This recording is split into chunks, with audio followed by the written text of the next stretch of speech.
Seja muito bem-vindo ao Fatos Curiosos da Bíblia. Hoje nós estamos aqui para analisar o tema possessão demoníaca e o exorcismo. De onde vêm essas criaturas? O que é que as escrituras nos dizem sobre esse assunto? Como eles atuam?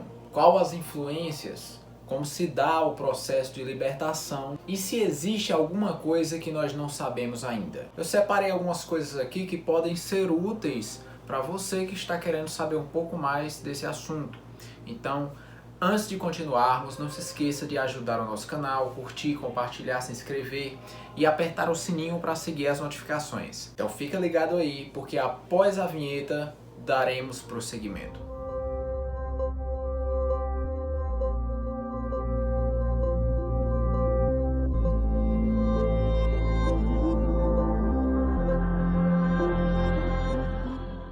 Bom, é muito claro que existe algo muito estranho além da compreensão humana desde a época que existe ser humano. Nós vemos em todas as religiões, em todas as crenças, até mesmo na história das civilizações antigas, rituais para tirar seres desconhecidos de pessoas que passavam a ter determinados comportamentos muito estranhos. E não é diferente nos dias de hoje.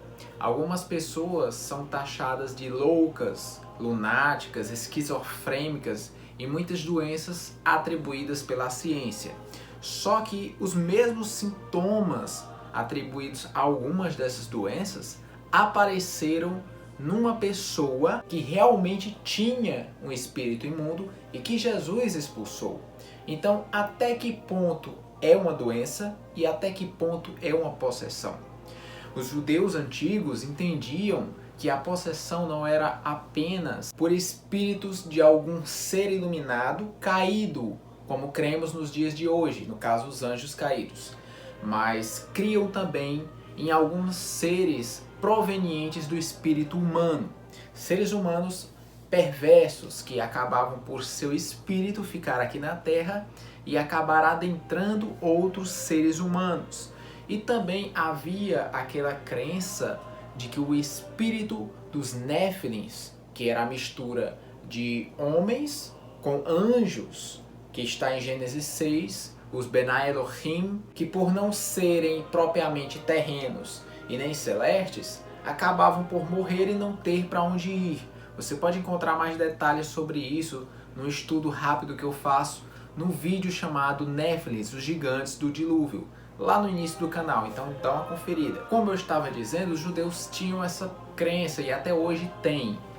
Essa crença ela se perpetuou ao longo da igreja durante muito tempo, até que apareceu ali por volta do século II umas crenças diferentes, mas ainda muito raras. Apenas no início do século V, São Cristóstomo ele começou a pregar a doutrina de que esses espíritos não seriam propriamente pessoas perversas que acabaram por vagar na Terra, mas sim os anjos caídos, que na verdade eram demônios. Existem aqueles cristãos que pensam o seguinte: existe a possibilidade de haver uma mistura dos dois, a mistura de anjo caído com aqueles néfilins do dilúvio, porque segundo conta o livro de Enoque, eles viraram trevas sobre a terra. Até mesmo um livro bíblico fala a respeito disso. Por isso que em determinados momentos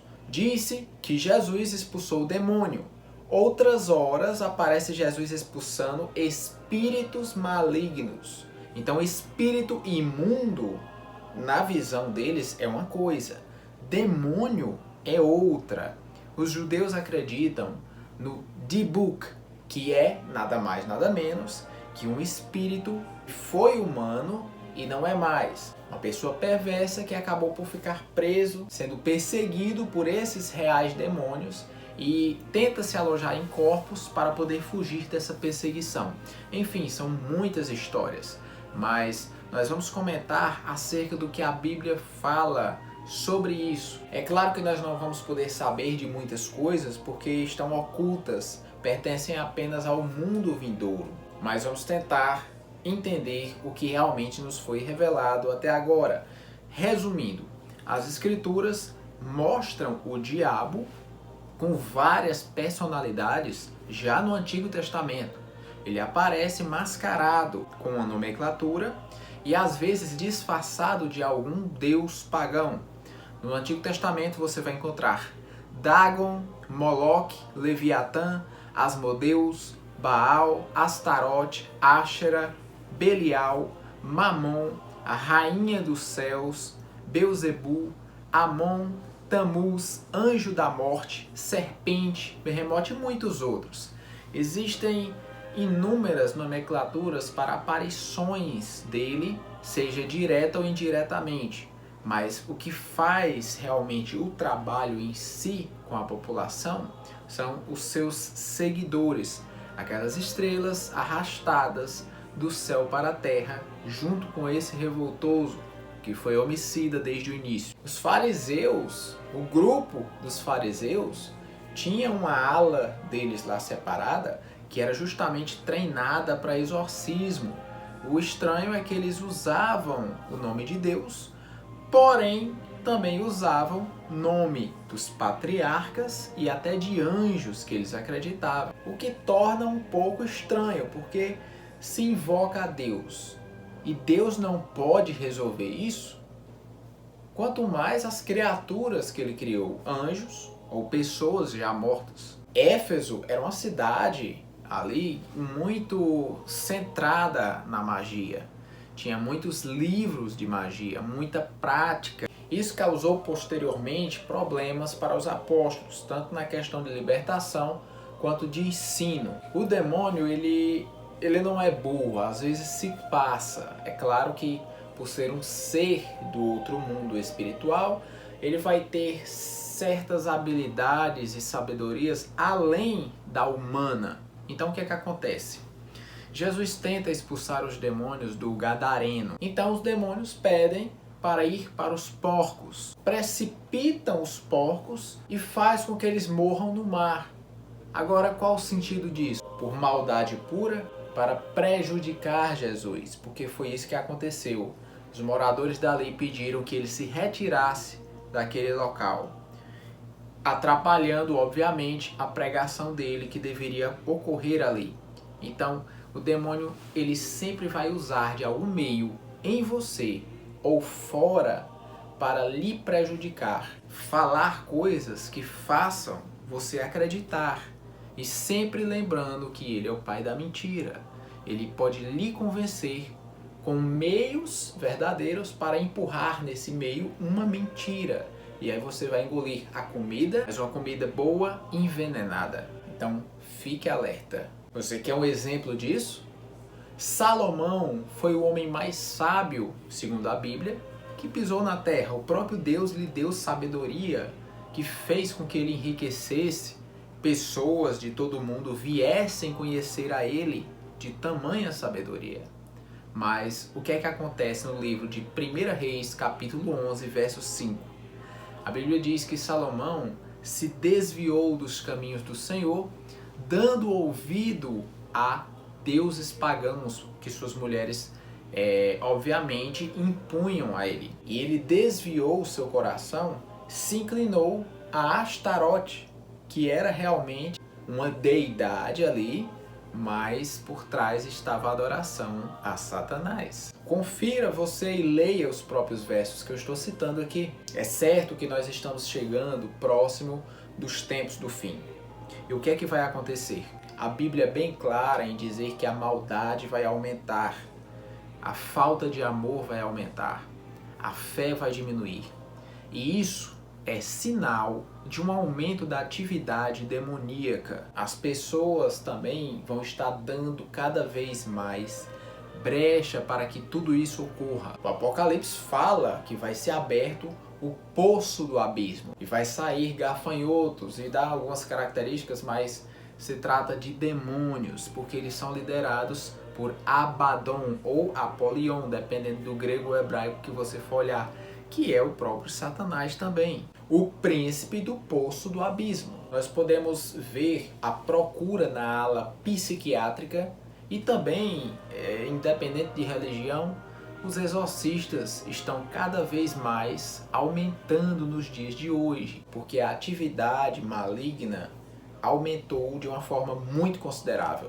Os próprios psiquiatras, eles estão começando, e médicos também, estão começando a ver que existe algo além da medicina, além da ciência. E muitos deles já fizeram cálculos e registraram uma atividade concreta e confirmada de algo sobrenatural em pelo menos 5% dos seus pacientes. Vai haver algumas disfunções na personalidade, na emoção, nos interesses, nas intenções. Muitos agem por instintos que não são conscientes e até aí você diz que isso pode ser normal. Porém, até que ponto? Até o ponto de uma pessoa que não deu tempo nem aprender a sua língua materna está falando várias línguas fluentemente. Esse é um fenômeno chamado glossolalia, mais conhecido no meio carismático, seja ele católico ou pentecostal, a qual pessoas falam línguas que costumam dizer ser línguas de anjos. Mas nesse caso da possessão, as pessoas começam a falar línguas, inclusive línguas mortas, onde se comunicam claramente e com fluência naquele idioma, falando coisas pessoais de sua vida, de pessoas que estão ali ao redor, dizendo o que está acontecendo do outro lado da cidade e assim sucessivamente. Nesse momento você percebe que não é algo humano. Em Marcos 9:18 você percebe que os discípulos não conseguiram expulsar aquele demônio, mas até hoje estão atribuindo a falta de jejum e oração. O que Jesus diz no final não foi a falta desse jejum e oração propriamente, porque ele diz geração incrédula. Então aonde é que ele queria chegar? O problema era a incredulidade, não era o jejum dos discípulos. Eles realmente não criam. Então, para haver uma expulsão, a pessoa que vai tratar aquilo, ela tem que realmente ter fé em Deus e naquilo que vai fazer. Ela deve ter plena consciência. Se você observar em 1 Timóteo, capítulo 5, verso 22, o apóstolo Paulo diz que não devemos impor as mãos precipitadamente, o que acontece com muitos. Inclusive nas escrituras relatam o caso de alguns exorcistas judeus que tentaram usar o nome de Jesus que Paulo usava, e eles acabaram por ser rasgados pelos demônios e saíram correndo sem roupa. Obviamente não conseguiram realizar esse ritual. Em contrapartida a isso, no tempo que Jesus estava na terra, os discípulos chegaram para ele e disseram: olha, mestre, tem um jovem ali que está expulsando demônio no teu nome e nós o proibimos. Mas Jesus pega e diz: não façam isso, porque quem não é contra nós é a nosso favor. Isso só me faz lembrar que Jesus uma vez disse lá em João capítulo 10, verso 16, que ele tem algumas ovelhas dele por aí que não estão com ele no momento, mas são dele. Esse nome não é uma propriedade particular sua, como os discípulos acharam. Grande maioria das pessoas não vai saber lidar com isso. Primeiro é preciso entender quando é possessão, quando é opressão. É diferente. O trabalho às vezes é interno e às vezes é externo. E também tem os níveis. Alguns são mais difíceis que outros, estão mais enraizados. Isso é tão importante, o dom de você saber diferenciar os espíritos, discernir os espíritos, que existe esse dom citado em 1 Coríntios capítulo 12, verso 10. O dom de discernir os espíritos, saber aquele que é de Deus e o que não é. Você também encontra na primeira carta de João, capítulo 4, verso 1, o apóstolo falando que devemos provar os espíritos para saber se vem de Deus. Muitas vezes as religiões utilizam de meios mais variados, como objetos, símbolos, algumas orações repetidas, que no caso Jesus disse que não adianta fazer vãs repetições como os pagãos fazem. Eu tenho aqui na minha mão um livro que é conhecido por todos, obviamente, como ritual romano de exorcismo. Esse livro ele costuma ser usado nos rituais, inclusive em filmes e em cursos ministrados para ensinar os sacerdotes que estão sendo treinados para isso. Mas obviamente que o que vemos aqui são apenas repetições. E essas repetições, segundo Jesus, são vãs, porque a oração a Deus é uma conversa e não uma repetição, porque Ele sabe, antes de você falar, o que você vai pedir. Deus não é surdo para precisar ouvir mais de uma vez. Deus não precisa ser chamado ou invocado, sendo que Ele está aqui a nos observar. E muitas outras explicações. Paulo também expulsa um demônio que estava numa mulher, e esse espírito é chamado espírito de adivinhação.